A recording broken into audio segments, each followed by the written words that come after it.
Hello, beautiful souls. Tirza Schaefer here, the smiling goddess, and welcome to another Tirza's Tarot Tuesday. Sorry about last week. I was so sick I couldn't do any reading because my head was just totally blocked. So that wouldn't have made any sense.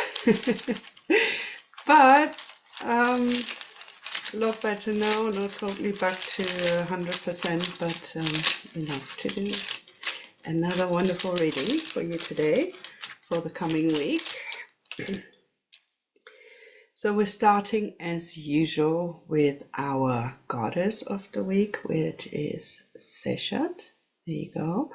She's an Egyptian goddess, creator of the universe, divine geometry. She invented the alphabet and thus taught it to the humans, but so she's like the divine architect of the universe, okay, of all creation. And you can read more about her on my website as well as tirzaschaefer.com/goddesses. There's a whole list of them and you can just pick whichever one you like. Right, and yeah, so we have Seshat is putting things in order, in building, in laying proper foundations. Like when in Egypt, a new building project was done, Pharaoh, like big one, Pharaoh would come and have this ceremony, and which involved dedicating that site, that building site, to the goddess Seshat. And she was also the patron goddess of the architects there and the stonemasons, the builders. So, obviously over time and with the rise of patriarchy, the male gods kind of took over more, and Thoth was then credited also with the invention of the alphabet, but originally it was Seshat. So, hieroglyphs. I'm not sure if you would call that an alphabet. It's not really single letters as such, is it? Sorry. Anyway, so that's her. So we're looking at building things, laying proper foundations, for any new project that we're doing. And coming up, the Scorpio full moon. I'm going to get back to that in a minute as well. I'm gonna pull a couple of oracle cards for that then, but we're gonna do the week itself as a whole first with the tarot, as usual. So let's see what it says.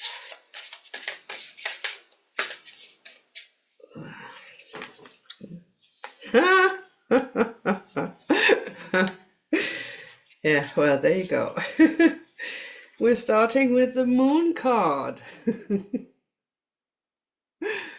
which is subconscious illusions, dreams, going deep and trying to discern between truth and illusion, really.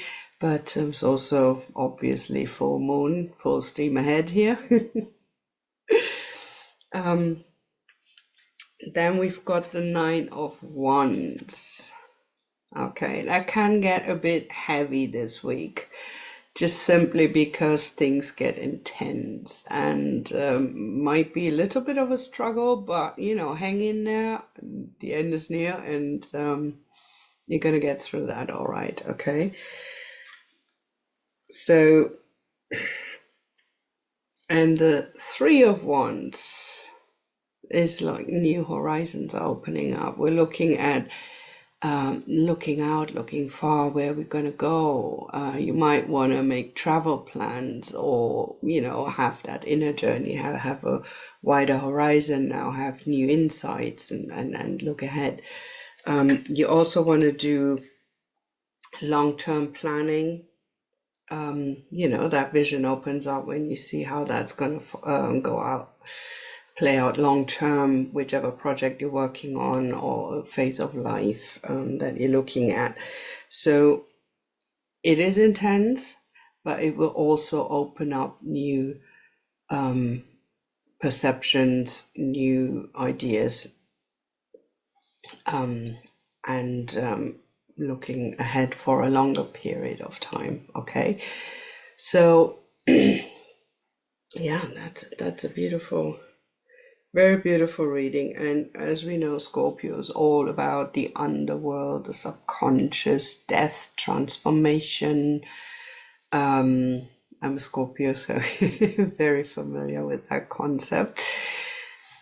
And so let's see what the Angels and Ancestors Oracle cards have to say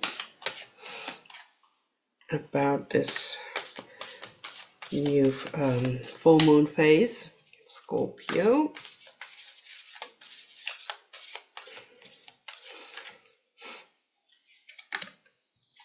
Stargazer, set your sights higher. Look at that. Can you see it properly? There. All right. So that it really goes in line also with the Three of Wands. You know, it's like it's not going to be easy, but it's a transformation that's happening.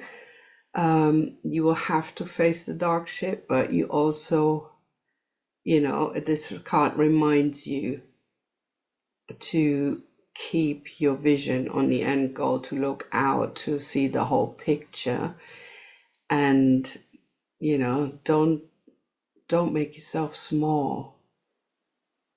Really set your goals high, because you can achieve them. All right, see the whole picture, how that plays out with the universe. Like you know, the goddess Sesha that we had, that's like the divine architect of the universe. So look out there, everything that's there, all of creation, and the infinity, not only of space, but also of your own power, right? So you must believe in yourself. You must have that vision, that fire, that inspiration that the Two Wands cards also, you know, tell us to bear in mind. It definitely burns away the old stuff. It might get a bit tricky, but you know, keep your eyes set on the prize, look out there, and you are going to, you know, have a new vision of the future, of the end results, of where you want to go, and it's going to be bigger, better, and grander as well. Okay, so and then we have the Earth Warrior Oracle. Let's see what that says.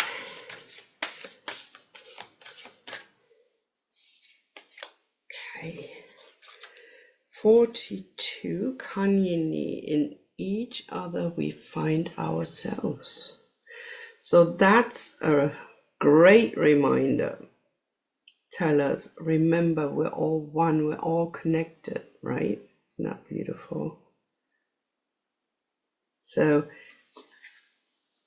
you know, there's this web of life that we're all part of. It's all that one divine energy. That means you can tap into everything and harness that power if you open up, you know, if you go at it with the right kind of vibe. Obviously, you know, you have to put up your frequencies to harness that, but you know, keep doing that, which is the more you practice, the more proficient you will get, obviously.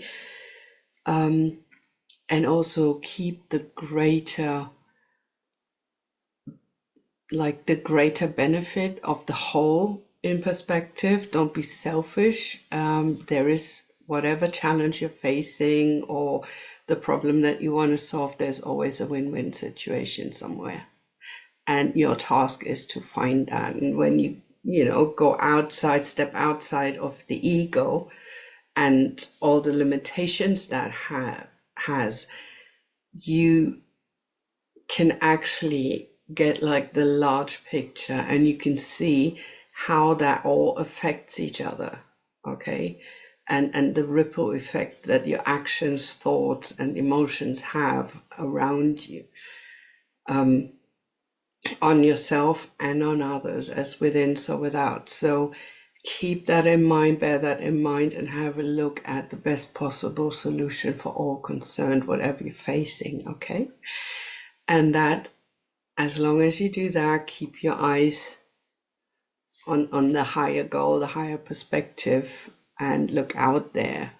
You know, it's a time to really build some strong foundations to, you know, have that transformation, to go from the small human egoic perspective to the grander vision, and go out there and build on that, you know, lay a strong foundation, because once you do that, this is gonna go and you know, take off. So that's a wonderful reading. I absolutely love that. So hang in there with the full moon. It might affect especially people who have strong Scorpio tendencies and you know, aspects in their birth charts. It might affect them a little more than others, but Scorpio is definitely intense, and you will definitely be faced with some inner shit. So, you know, the dark night of the soul, as they say, things are gonna come up. You know, it doesn't have to be a crisis or anything, but it can get a bit uncomfortable, or anywhere in between, obviously, you know.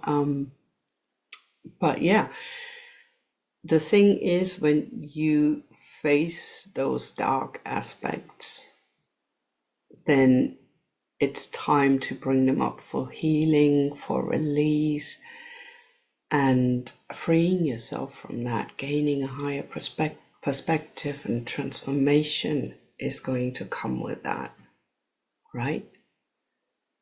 So, yeah. I hope that helps you. Let me know in the comments what you think, and I'll see you again next week for another Tirza's Tarot Tuesday. Bye!